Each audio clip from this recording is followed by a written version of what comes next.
अस्सलाम वालेकुम। उम्मीद है आप सब खैरियत से होंगे। अल्लाह ताला हम सबको अपनी आफ़ियत में रखे और इस माह रमज़ान को हम सब के लिए मग़फ़िरत का बाइस बनाए, रहमत और बरकत का बाइस बनाए। आमीन सुम आमीन।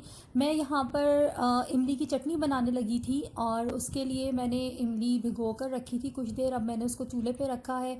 चीनी और कुटी हुई लाल मिर्च ऐड करके जो है बस मैं और मसाला कोई भी नहीं डालती और ये जो है चटनी मेरी तैयार हो जाती है। इसे पकने के लिए रख देती हूँ और जब ये गाढ़ी हो जाती है तो तैयार हो जाती है। मैंने रमज़ान शुरू होने से पहले ही एक बड़ा जार भर के जो है वो इमली की चटनी बना के रखी थी, लेकिन वो ख़त्म हो गई। और अभी जो मैं आपको दिखाती हूँ कि आप बहुत तेज़ बारिश हो रही थी और अभी खैर 6 बजे का ही टाइम था और यहाँ पे काफ़ी धुआंधार बारिश हो रही है और जो फ्लैश से आपको पड़ते नज़र आ रहे हैं स्क्रीन पे, वो बिजलियाँ कहीं कड़क रही थी तो उसके फ्लैश जो है वो इस पर पड़ रहा है। तो काफ़ी अच्छा मौसम हो रहा था, ठंडा ठंडा। तो मैंने जो है वो इमली की चटनी जो थी वो पकने के लिए रख दी थी और अभी जो है वो ये था कि मैं अफ्तारी बनाने के लिए 6 बजे के बाद ही बस किचन में जाती हूँ, उससे पहले मैं नहीं जाती हूँ। बाकी अपना जब असर पढ़ के और कुरान वगैरह की तिलावत करके फिर उसके बाद जो है मैं 6 सवा 6 बजे फिर किचन में अफ्तारी बनाने के लिए जाती हूँ। तो ये मेरी जो चटनी जो थी वो पक रही थी और मैंने जो है वो ये चटनी बना के पहले भी रखी थी और उसके बाद दरमियान में भी एक रानिया किचन्स एंड लाइफस्टाइल के नाम से एक हमारी यूट्यूबर है, मैंने उनकी रेसिपी से भी एक इमली और खजूर की चटनी बना के बनाई थी तो वो भी बहुत मज़ेदार बनी थी और वो भी मेरे घर में ख़त्म हो गई। तो चटनी बहुत शौक़ से इमली की खाई जाती है। तो ये मेरी चटनी जो है ऑलमोस्ट तैयार हो गई है, गाढ़ी हो गई है। तो मैं अब इसको बंद कर दूंगी और ठंडा होने पर इसकी गीटियाँ निकाल कर और फिर जार में भर के रख दूंगी। फिर ये देखते हैं कितने दिन चलती है। और अब ये है कि मैंने काले चने आज बनाने थे। काले चने भी मैंने ऐसे ही किया था कि भिगो कर जो है फ्रीज़र में बॉक्सेस में रख दिए थे और जब जब ज़रूरत होती है तो एक बॉक्स निकाला और उसको जो है वो बना लिया तो वो एक पूरा बोल भर के तैयार हो जाता है। उसमें ये होता है कि एक दो घरों में अफ्तारी भी चली जाती है और आपके भी खाने में इस्तेमाल हो जाते हैं। तो मैं आपको आज शेयर करती हूँ कि मैं काले चने जो हैं वो किस तरह से बनाती हूँ। तो उसके लिए मैंने जो है वो अपना एक पैन ले लिया और उसके अंदर थोड़ा सा मैंने ऑयल डाल दिया है और इसके अंदर भी बहुत ज़्यादा मसाला जात की ज़रूरत नहीं होती और बहुत जल्दी ये क्विक जो है वो बन जाता है। और आपके पास चने गले रखे हों तो आप सारे काम जो है वो चीज़ें जल्दी जल्दी जो है वो रेडी हो जाती हैं आपकी। ये मैंने जो है वो ज़ीरा इसके अंदर डाला है तो ये थोड़ा सा इसके अंदर फ्राई हो जाएगा। तो फिर हम जो है वो इस ऑयल में डाल देंगे अनियन जो मैंने चॉप करके रखी हुई थी। और ये अनियन जो हल्की सी जैसे स्टर फ्राई करना है, इसका कलर चेंज नहीं करना है हमें। हम चाट बना रहे हैं तो इसके लिए हमें बस इतनी ही रखनी है कि हम जैसे स्टर फ्राई करें। और जो है इसके अंदर हम जो है वो आप काले चने ऐड कर देंगे। तो मैं आपको ये बता रही हूँ कि मैं इस तरह डब्बों के अंदर जो है वो काले चने बॉईल करके और सफ़ेद चने भी बॉईल करके रख लेती हूँ। तो जब काले चने बनाने हुए तो वो बना लिए, कभी सफ़ेद चने बनाने हुए तो वो डब्बा निकाल के बना लिया। तो इससे बहुत आसानी हो जाती है, आपको बहुत ज़्यादा किचन में लगना नहीं पड़ता। लहसुन अदरक का पेस्ट इसमें ऐड कर दिया है 2 से 3 टेबल स्पून मैंने। और इसको हम जैसे स्टर फ्राई करते रहेंगे बहुत ज़्यादा मतलब एक बिल्कुल मीडियम से भी कम फ्लेम पर हम इसको स्टर फ्राई करते रहेंगे। और इसके बाद जो है हम अब इसके अंदर बाकी जो स्पाइसेस हैं हम ऐड करेंगे। तो इसके अंदर हम और जो चीज़ें ऐड करने वाली हैं वो इसमें है नमक और कुटी हुई लाल मिर्च। तो मैं इसमें ज़्यादा स्पाइसेस भी नहीं ऐड करती हूँ। तो अभी मैंने खैर इसमें ये पिसी हुई लाल मिर्च जो है वो ऐड करी है 2 टीस्पून। और इसके बाद जो है वो मैं इसके अंदर जो है वो कुटी हुई लाल मिर्च भी ऐड कर दूँगी। और नमक जो है वो मैंने एक चटनी बना के रखी हुई है उसके अंदर ऐड कर दिया है। तो मैं इसमें डायरेक्ट नमक ऐड नहीं करूँगी, डायरेक्ट वो चटनी ही यूज़ करूँगी। और ये मैंने कुटी हुई लाल मिर्च भी मैंने ऐड कर दी है। तो हम इसको जैसे स्टर फ्राई करते रहेंगे। और जैसे मैंने आपको बताया चने गले में हैं तो उनको बहुत ज़्यादा जो है वो पकाने की भी ज़रूरत नहीं है।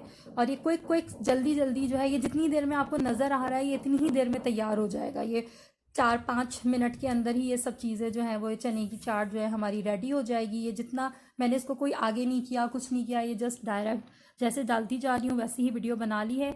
ये हरा धनिया, हरी मिर्च और पुदीना और इमली की चटनी है जो कि नॉर्मली हम बनाते हैं। तो ये चटनी मैं इसमें ऐड कर देती हूँ, इसमें इमली थोड़ी ज़्यादा होती है और ये मैं इसके अंदर डाल दूँगी तो ये बड़ा अच्छा सा इसका ना एक जूसी सा टेस्ट बन जाता है। तो इस तरह से हम इसको ऐड करके जो है वो हमारी ऑलमोस्ट हमारे चने जो है तैयार हो चुके हैं। और हम इसको जो है वो अच्छी तरह से मिक्स कर लेंगे। और एंड में हम इसके अंदर जो है वो हरा धनिया जो है वो धो के काट के जो है वो बिल्कुल एंड में इसको डाल के और फिर उसको भी अच्छी तरह से मिक्स कर लेंगे। तो फ्लेम मेरा बिल्कुल मीडियम है, जो है वो हुआ हुआ है, और मतलब लो मीडियम पे हुआ हुआ है। और उसको हम उतने पे ही रखेंगे क्योंकि हमें बहुत ज़्यादा इसको फ्राई नहीं करके भूनना नहीं है। जस्ट हल्के हल्के हल्के इसको ऐसे ही मिक्स करते रहेंगे चीज़ों को, और हमारे झटपट जो है वो ये 5-6 मिनट के अंदर ही हमारे चने जो हैं ये रेडी हो जाएंगे। और ये बहुत ही ज़बरदस्त मज़ेदार काले चने जो है वो बन जाते हैं। मुझे वैसे जो है वो वाइट वाले जो चने होते हैं वो ज़्यादा अच्छे लगते हैं, लेकिन ये काले चने मेरे हस्बैंड बहुत शौक से खाते हैं, तो मैं इसलिए ये भी बनाती हूँ। और ये भी अब मुझे बहुत मज़े के लगने लगे हैं क्योंकि जिस तरह से मैं बनाती हूँ मुझे ये स्टाइल से बहुत अच्छे मज़ेदार जो है वो लगते हैं। तो मेरे घर में अब ये सब जो है वो इस तरह से खा लेते हैं, और बहुत अच्छे मज़ेदार जो है ये अफ्तारी के अंदर काफ़ी अच्छे रहते हैं ये। तो मेरे जो है ये चने भी जो है वो रेडी हो चुके हैं। और अब मैं इसको जो है वो चूल्हा बंद कर दिया है मैंने, और अब मैं इसको जो है वो डिश आउट कर लूँगी। और उसके बाद फिर हम जो है अभी अफ्तारी में थोड़ा टाइम है तो मैं और बाकी चीज़ें जो है वो आपको बताती हूँ प्रिपेयर करने की। अब मैं जो है मेरा इरादा आज पेटिस बनाने का भी था, और आज मैं ज़्यादातर अफ्तारी इतनी ज़्यादा मैं बनाती नहीं हूँ, लेकिन आज मैं इसलिए थोड़ी ज़्यादा अफ्तारी बना रही थी कि लॉकडाउन ख़त्म हुआ मलेशिया में, तो उसके बाद से बड़ी नरमी भी हो गई और अच्छा लगा, दिल को एक तसल्ली भी हुई, खुशी भी हुई कि लॉकडाउन ख़त्म हुआ। तो वरना वैसे तो कोई ऐसा काम नहीं रुक रहा था, लेकिन फिर भी एक दिमाग में एक होता है कि लॉकडाउन हुआ है, आप कहीं जा नहीं सकते, आप इतने टाइम से इतने टाइम के बाद बाहर नहीं निकल सकते। और ग्रोसरी का भी मसला था कि सिर्फ एक बंदा जो है वो ग्रोसरी करने जा सकता है, उसमें भी ये हुआ कि कुछ चीज़ें आती थी कुछ चीज़ें नहीं आ पाती थी। और लेकिन अब बहरहाल खुशी हुई। तो ये असल में जो है वो लॉकडाउन के बाद का दिन है, जिस दिन लॉकडाउन जो है हमारा ख़त्म हुआ उसके अगले दिन की ये जो है वीडियो है।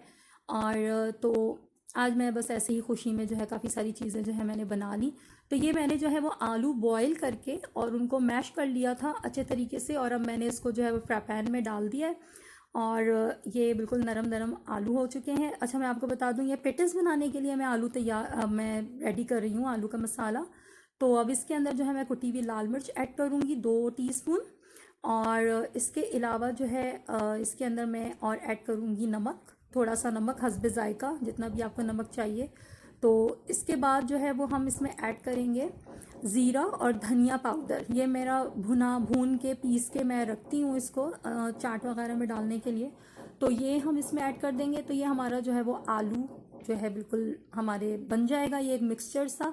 तो ये आलू का जो मिक्सचर बनेगा ये आप समोसों में भी इस्तेमाल कर सकते हैं, और मैं ये खैर पेटीज के अंदर जो है वो बनाऊंगी।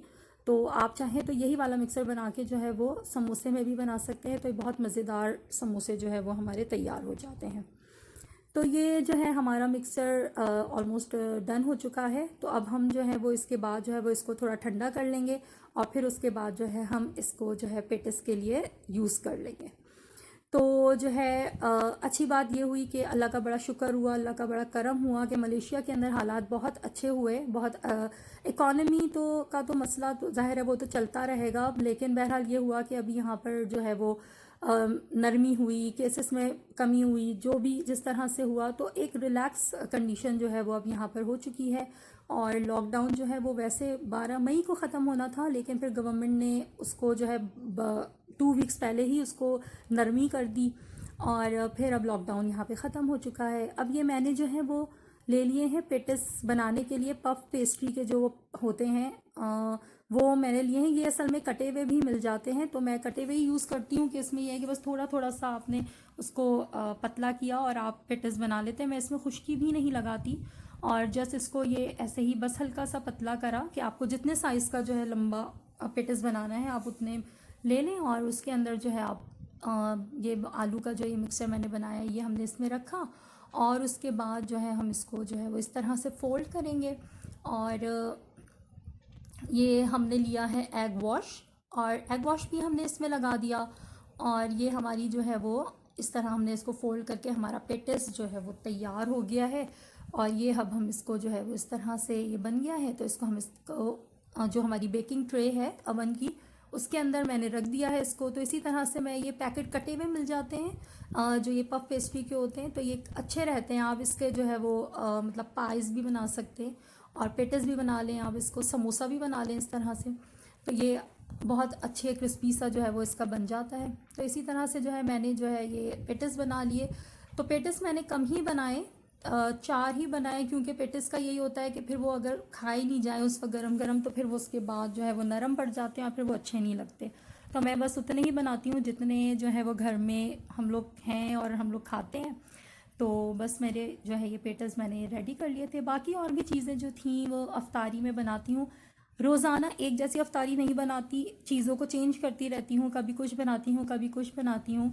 और कभी पेटिस बनाती हूँ तो कभी जो है वो कोई रोल बना लिए, स्प्रिंग रोल्स बना लिए, कभी समोसे बना लिए, और कभी काले चने बना लिए, कभी सफ़ेद चने बना लिए, कभी मीठे दही बड़े बना लिए, कभी जो है जो मिर्च मसाले वाले दही बड़े फुल्कियाँ होती हैं वो बना ली। तो अफ्तारी में इस तरह से ही चेंज कर करके जो है मैं अब करती रहती हूँ। और माशाल्लाह से बच्चों का भी रोज़ा होता है तो उनका भी दिल अच्छे से लगा रहता है कि चलो अफ्तारी में जो है वो इंटरेस्टिंग चीज़ें जो हैं वो होंगी, और बच्चों को एक्साइटमेंट भी होती है कि उनकी पसंद की चीज़ें हों। तो अब ये पेटिस जो है मैंने अवन में रख दिए, और अब मैं आपको बाहर का दिखाऊं कि वो जो इतनी बारिश हो रही थी अब उसके बाद बिल्कुल एक पिंक सा जो है वो ये माहौल हो गया था। और अब थोड़ा सा जो है वो टाइम भी बढ़ गया है, और मतलब ये बारिश बादल इतना गरज रहे हैं और इतनी लाइटनिंग भी जो है वो हो रही है। तो अब ये हमारे जो है 20 मिनट में पेटिस तैयार हो गए हैं। आप देख सकते हैं कि कितने अच्छे जो है वो ये मज़ेदार क्रिस्पी से पेटिस हमारे रेडी हो चुके हैं। और अब ये मेरे पेटिस तैयार हो जाने के बाद अब मुझे जो है वो फ्रूट काटना था, और पकोड़े मैं बिल्कुल एंड में बनाती हूँ। तो खैर अब मैं फ्रूट चाट बना के जो है वो उसको रख देती हूँ। तो फ्रूट के लिए जो भी फ्रूट अवेलेबल होता है मैं उसको ले लेती हूँ। और ये रॉक मेलन था मेरे पास, ये काफ़ी बड़ा सा होता है तो इसका मैं अ, थोड़ा सा एक पीस काटा और उसकी फ्रूट चाट जो है वो उसको फ्रूट में ऐड कर लिया। तो इस तरह से ये जो है 5-6 बार जो है वो यूज़ हो जाता है। और फिर ये हुआ कि जब मैं ये शूटिंग कर रही थी फ्रूट काटने की, तो उस टाइम पे मुझे पता चला कि जो है वो स्टैंड टूट गया। कैमरे का जो ये स्टैंड है, ट्राइपॉड जिसे हम कहते हैं, तो ये टूट गया। तो इसलिए जो है ये बेचारा बहुत ही ज़्यादा सर इसका जो है वो नीचे हो गया। और जब मैंने इसको स्टॉप किया तो तब मुझे पता चला कि पूरी शूटिंग जो है वो इस तरह से हुई है और वो बेचारा टूट चुका था और मुझे पता नहीं चला। और फिर बाद में पता चला। तो खैर वो शूटिंग मैं कर चुकी थी, इसलिए मैंने उसको फिर ज़्यादा वो अहमियत नहीं दी। मैंने कहा चलो थोड़ी बहुत तो उसमें रिकॉर्डिंग हो ही गई है, और कैमरा काफ़ी नीचे नीचे हो गया था इसका। तो बहरहाल अल्लाह का बड़ा करम हुआ कि लॉकडाउन ख़त्म हो गया, और भी मुल्कों के अंदर आहिस्ता आहिस्ता करके जो है वो हालात बेहतर हो जाएंगे इंशाल्लाह। सब कुछ अल्लाह के चाहने के ऊपर मुनहसर है, अल्लाह चाहे तो सब कुछ बेहतरी हो जाएगी। और यहाँ पर भी हो गई। तो सबसे अहम बात यह है कि लॉकडाउन तो खुल गया, सबको अपना ख्याल खुद रखना चाहिए। बाकी ये है कि अपनी हाइजीन का, सफाई सुथराई का, हर चीज़ का खुद इंसान सोचे, खुद पता होना चाहिए उसको कि उसको क्या करना है क्या नहीं करना है। अब सब बहुत समझदार हैं, सब बड़े हो गए हैं। तो और आजकल तो माहौल ऐसा है कि बच्चे भी आजकल बहुत समझदार होते हैं, उनको भी पता होता है कि क्या करना है। तो हम सबको पता होना चाहिए, बहुत अच्छी बात है। लेकिन अहम चीज़ जो है वो यही है कि लॉकडाउन जो ख़त्म हुआ वो तो हुआ, लेकिन बस लॉक दिमाग में नहीं लगना चाहिए। हाँ बिल्कुल, ये एक मतलब आप कहेंगे कि क्या बात हुई, लेकिन ये सही बात है। हमारे बहुत सारे जो ये लॉकडाउन है इसने इकॉनमी पे असरअंदाज हुआ, यकीनन बहुत सारी प्रॉब्लम्स हुई, बिजनेसेस का लॉस हुआ, जो भी हुआ प्रॉब्लम्स हुई, जॉब्स का मसले आए हैं बहुत सारे। अभी हम सुनते रहेंगे इस तरह की खबरें, लेकिन ये सब चीज़ें आहिस्ता आहिस्ता करके रिकवर हो जाएंगी, एक दिन ये सब चीज़ें सही भी हो जाएंगी। और अभी जो है अहम चीज़ जो है वो ये है कि इस लॉकडाउन का हमारे रूह पे, हमारे दिमाग पे क्या असर हुआ है। तो ये चीज़ पे हमें ना काम करना होगा, इस चीज़ के बारे में हमें सोचना होगा। तो बस बात यही है सबसे अहम कि दिमाग पे लॉक नहीं लगना चाहिए, अपनी समझ सोच जो है उसको खुला रखना चाहिए। और ये देखना चाहिए कि जो है अल्लाह ताला की मर्ज़ी के बग़ैर पत्ता भी नहीं हिल सकता। तो अल्लाह चाहे तो क्या नहीं हो सकता, अल्लाह चाहे तो क्या क्या हो सकता है। तो ये सब चीज़ें जो है अहम है, और अल्लाह ताला की हाकमियत जो है उसको तस्लीम करना जो है वो हर वक्त ज़रूरी होता है कि हम अल्लाह ही को सबसे बड़ा समझें, अल्लाह ही को सबसे बड़ा जानें। तो किसी को भी घर में बैठे भी कोई बीमारी लग सकती है, बाहर जाए तो भी लग सकती है, कुछ भी हो सकता है किसी को भी। कोई अपनी खुशी से नहीं चाहता कि उसको कैंसर हो जाए, कोई नहीं चाहता कि उसको वो फालिज हो जाए उसे, या कोई भी बीमारी हो जाए, कोई नहीं चाहता कि उसको बीमारी हो जाए। तो जब कोई चाहता ही नहीं तो फिर भी हो ही जाता है, तो ये भी अल्लाह ही की मर्ज़ी है। तो किसी के ऊपर जो है वो आजमाइश आती है, किसी के ऊपर जो है वो कोई अल्लाह ताला की जो है कोई सख्ती होती है, तो तौबा इस्तग़फ़ार तो हर हाल में ही करना चाहिए। तो बस सबसे अच्छी बात जो है वो यही है कि ये महीना रमज़ान का है और ये मग़फ़िरत का महीना है।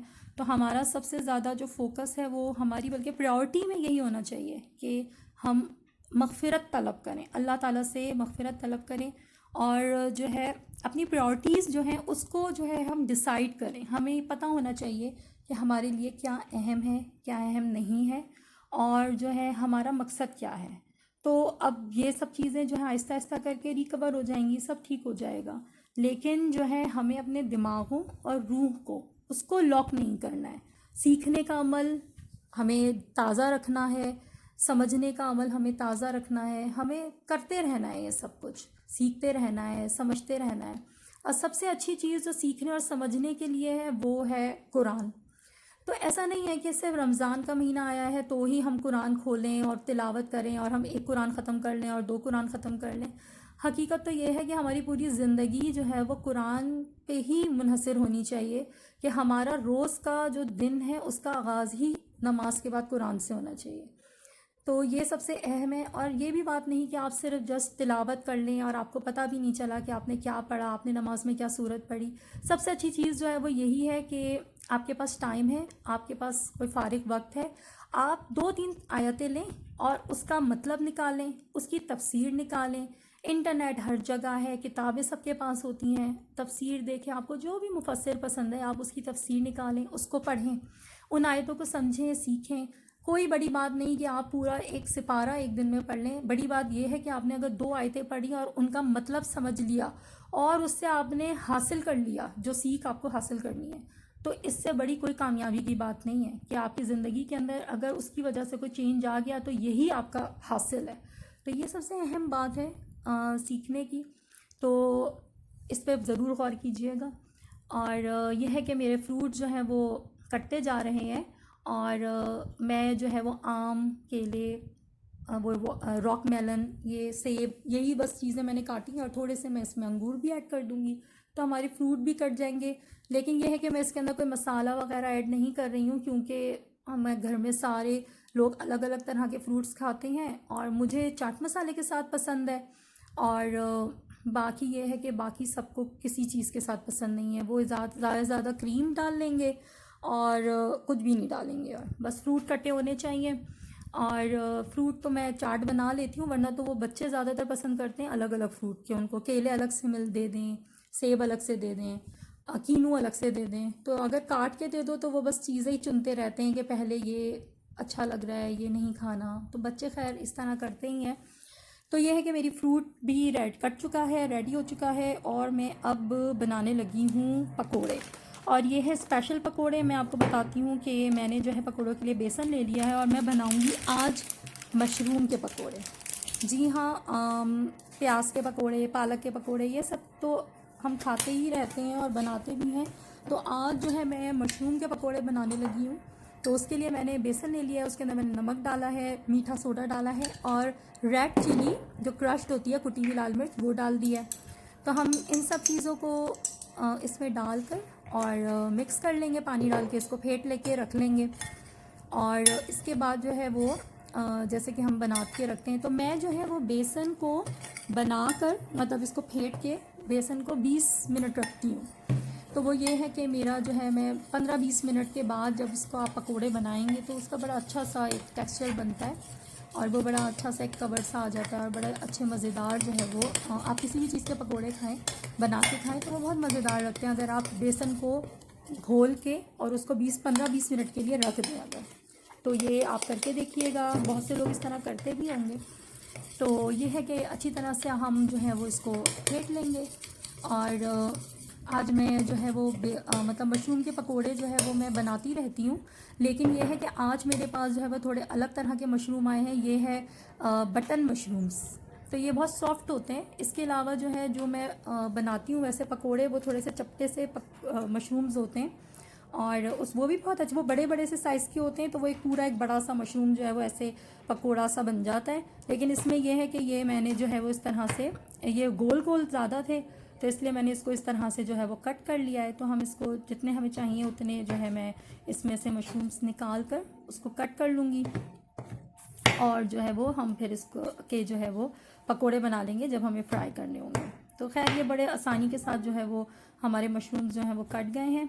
बहुत ही ताकतवर ये अल्लाह ताला ने बनाई है ये, इसको क्या कहेंगे हम, मशरूम को सब्ज़ी है ये, और बहुत ही मज़ेदार भी होती है। और मशरूम्स फुल ऑफ आयरन होता है, और इसमें बहुत सारी ऐसी चीज़ें पाई जाती हैं जो कि आपके लिए बहुत ज़रूरी होती हैं। तो इसलिए मशरूम आपको मिलें तो आप ज़रूर इस्तेमाल किया करें, चाहे आप मशरूम अपने सब्ज़ी व कोई भी सब्ज़ी बनाते हुए उसमें ऐड कर दें, या फिर आप जो है सूप में बना लें। तो खैर ये मेरे जो है वो मशरूम्स जो हैं वो कट चुके हैं, और अब मेरा सबसे आखिरी काम यही है कि मैं अब पकोड़े फ्राई करूँगी। तो उसके लिए मैंने जो है वो थोड़े से आलू भी काट के रखे हैं कि मेरे बेटे को जो है वो आलू के पकोड़े पसंद है, तो इसलिए मैं थोड़े से आलू के पकोड़े भी बना लेती हूँ। तो मिक्सचर यही है, और आप चाहें तो इसको मशरूम्स को मैदे में भी का भी एक बैटर तैयार करके उसमें भी आप फ्राई करके खा सकते हैं, लेकिन मैंने उसका रहा करके बनाया है तो वो इतना मज़ा नहीं आया जितना मज़ा जो है बेसन के साथ खाने में आएगा। तो आप ये ज़रूर ट्राई कीजिएगा कि आप मशरूम के जो है वो पकोड़े बनाएं और फिर उसको जो है वो खाएं। बहुत अच्छे, क्योंकि ये बहुत बटन जो मशरूम्स होते हैं ये बहुत सॉफ्ट होते हैं अंदर से वैसे ही, तो इनको बहुत ज़्यादा जो है वो पकाने की ज़रूरत नहीं होती। ये हमारे जो है वो मशरूम के पकोड़े जो है मेरे फ्राई हो चुके हैं। तो ये मेरा पहला राउंड जो है वो निकल रहा है। ये मेरा बन गया है अल्हम्दुलिल्लाह सारे। तो सारी चीज़ें जो हैं वो टाइम पर हमारी रेडी हो गई हैं। तो मेरा रूटीन जो है वो यही है कि मैं जो है तकरीबन 6-6:15 के बाद जो है वो अफ्तारी बनाना स्टार्ट करती हूँ, और उसके बाद तकरीबन यहाँ पर मलेशिया में जो टाइमिंग्स हैं अफ्तारी के वो हैं 7:20। तो ये काफ़ी लेट है। तो ये है कि ये सब मेरे सारे काम जो है वो 7:10 तक पूरे हो जाते हैं। मैं कर लेती हूँ कि 7:10 तक मेरी सारी चीज़ें जो है वो प्रिपेयर हो जाएँ और मेरा सब कुछ ये रेडी हो जाए, तो और मेरा हो जाता है अल्हम्दुलिल्लाह। तो फिर उसके बाद ये होता है कि एंड में बैठ के बस जस्ट बच्चों के साथ जो है वो तो ये थी आज की दुआ वीडियो, पढ़ें, दुरूद और शरीफ वीडियो पढ़ें। पसंद तो आए तो यही अच्छा लाइक का होता है। बटन ज़रूर स्मैश तो कीजिएगा, और अपना बहुत सा ख्याल रखिएगा, और दुआ में याद रखिएगा। अस्सलाम वालेकुम।